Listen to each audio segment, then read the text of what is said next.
नमस्कार मित्रांनो, माझं नाव समाज मित्र रविचंद्र जगन्नाथराव खर्डेकर। मित्र, इतिहासाचा शोध घेता घेता मी आलो आहे जालना शहरापासून साधारण 60 ते 70 किलोमीटर असलेलं बोरराजनी गाव येथे। बोरराजनी गाव म्हणजे परतूर तालुक्यापासून 15 किलोमीटर आणि घनसावंगी तालुक्यापासून असलेलं 15 किलोमीटर हे गाव आहे। या गावाला तालुका म्हणजे घनसावंगी, जिल्हा जालना। बोरराजनी म्हणजे जाधव परिवाराचं असले गाव आहे। छत्रपती शिवाजी महाराजांचे आजोबा राजे लखुजीराव जाधव यांचा जो जाधव परिवार आहे, हा जाधव परिवार त्यानंतर 16 शतकानंतर महाराष्ट्रातल्या विविध ठिकाणी विविध जिल्ह्यामध्ये हा विखुरला गेला। तर त्यापैकी एक शाखा ही बोरराजनी या गावामध्ये आले आणि ही शाखा इथं विस्तृत झाली।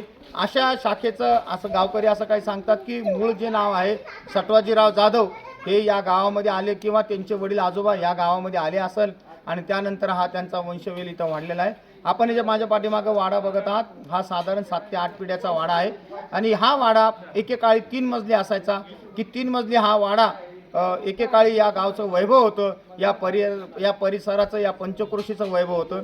आज भली हा वाडा एका म्हाडीपुरता आले असन, पण अतिशय समृद्ध इतिहास राहिलेला आणि अनेक ऐतिहासिक घडामोडी बघितलेला हा वाडा आज बोरराजनी आपण इथं बघत आहोत। गावकरी असं सांगतात की या वाड्याच्या खाली लादणीसुद्धा आहेत, काही भुयार मार्गसुद्धा आहेत, परंतु आता कालाच्या ओघाने त्या लादणी आता बंद करण्यात आलेल्या आहे। असा वाडा बघण्यासाठी, जाधव परिवाराचा वाडा बघण्यासाठी मी आज बोरराजनी या गावात आलो आहे। मित्रांनो, जाधव परिवारातले काही सदस्य आपण इथं बघत आहोत। गावातले काही सदस्य आपण या बोरराजनी इथे बघत आहोत।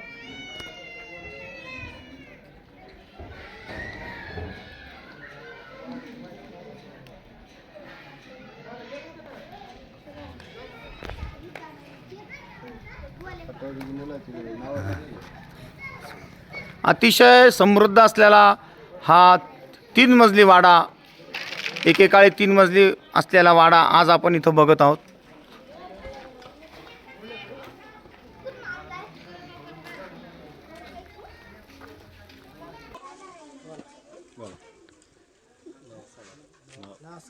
मदन बाबासाहेब जाधव आमचे पुरे सटवाजी बाबा आलेले आहेत। त्यांचे 5 मुलं आहेत, एक राघोजी, एक चिमणाजी, एक भगवानराव आणि जयवंतराव असा विस्तार आहे जाधवाचा।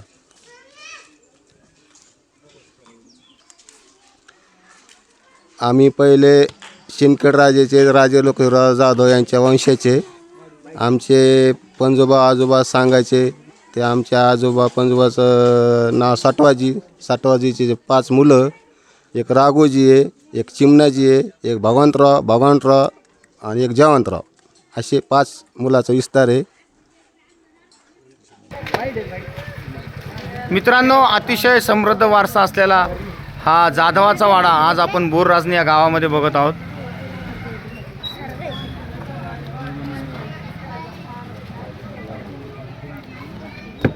अतिशय नक्षीदार असलेलं हे काम आपण इथं बघत आहोत। जुन्या विटाचं बांधकाम, दगडाचं बांधकाम आजही 2026 मध्ये अतिशय सुंदर पद्धतीने इथं उभा आहे। आपण दगडावरची किंवा नक्षी बघितली, लाकडावरची नक्षी बघितली तर खरोखर अतिशय सुंदर नक्षी या लाकडावर आणि दगडावर केलेली आहे। आपल्याला स्वतःला गावचा अभिमान वाटावा असं काही या गावामध्ये खुणा, प्रत्येक गावामध्ये अशा खुणा असतात।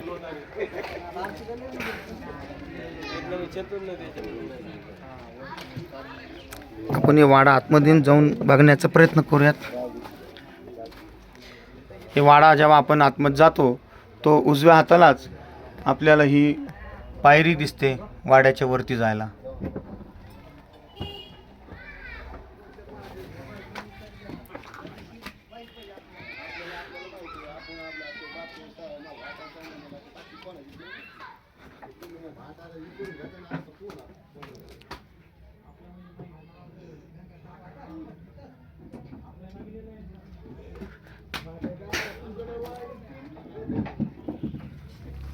वाड्याची आता दुरावस्था होत चाललेली आहे।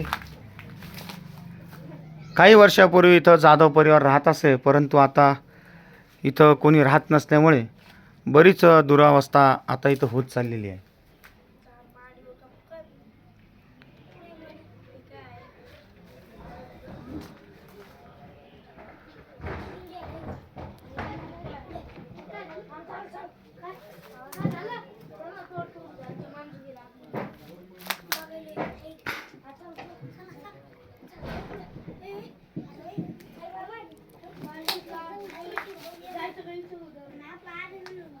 मोठे मोठे रांजण आजही आपल्याला इथं बघायला मिळतात. या जिन्यावरून आपण वर जाण्याचा प्रयत्न करूया. मी पण करतो आहे. मी पण करतो आहे. थांबा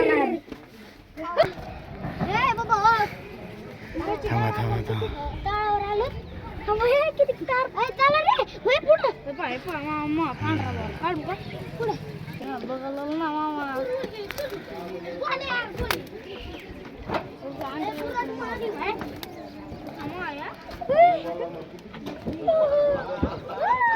आपल्या मामी चला म्हणते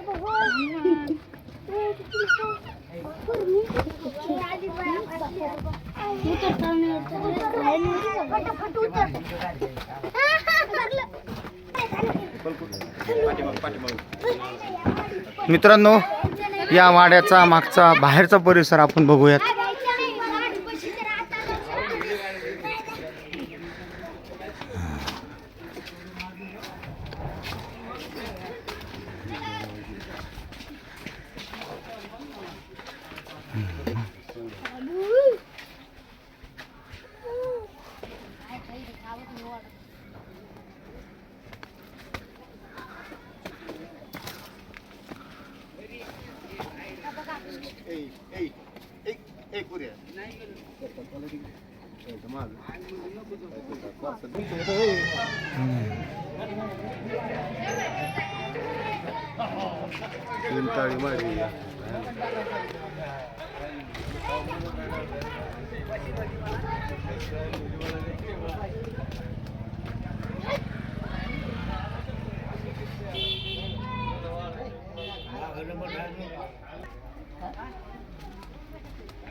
मित्रांनो, संपूर्ण वाडा दाखवण्याचा तर मी तुम्हाला प्रयत्न केलेला आहे, परंतु आपल्याला प्रश्न हा पडला असेल की नक्की जाधव परिवार इथं आला कशामुळं. असं म्हणतात की पानिपतचं जेव्हा शेवटचं युद्ध झालं, पानिपतचं युद्ध जेव्हा झालं तर मराठा सैनिक, पेशव्यांचा सैनिक हे सातारा किंवा कोल्हापूर गादीवरून हे परतूर मार्गे गेलं होतं. परतूर मार्गे जाऊन हे पुढं दिल्लीला मिळालं आणि परतूर शहरामध्ये जे जंगम महाराजाचा मठ आहे, पारधीवाड्याजवळ, पारधी परिसराजवळ जो आहे, खंडोबा नरसिंह महाराज मंदिरजवळ, तर त्या मठामध्ये या पेशव्यांच्या किंवा मराठा सरदारांची खलबते झाली आणि तिथं मुक्काम झाला होता की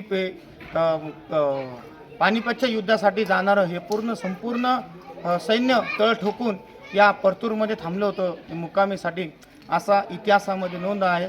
कदाचित त्यावेळेस हा परिवार, जाधव परिवार इथं आला असेल किंवा इथं त्यांना वतनदारी, देशमुखी, पाटीलकी असं काहीतरी मिळालं असेल, तर त्यामुळेच हा परिवार इथं थांबला आणि इथं विसावला की जेणेकरून पुढची सत्ता किंवा पुढचा हा राजकारभार किंवा इथलची ही वतनदारी किंवा देशमुखी यांनी सांभाळली पाहिजे आणि त्यांनी इथं राहिलं पाहिजे, इथलची घडी अशी व्यवस्थित बसवली पाहिजे.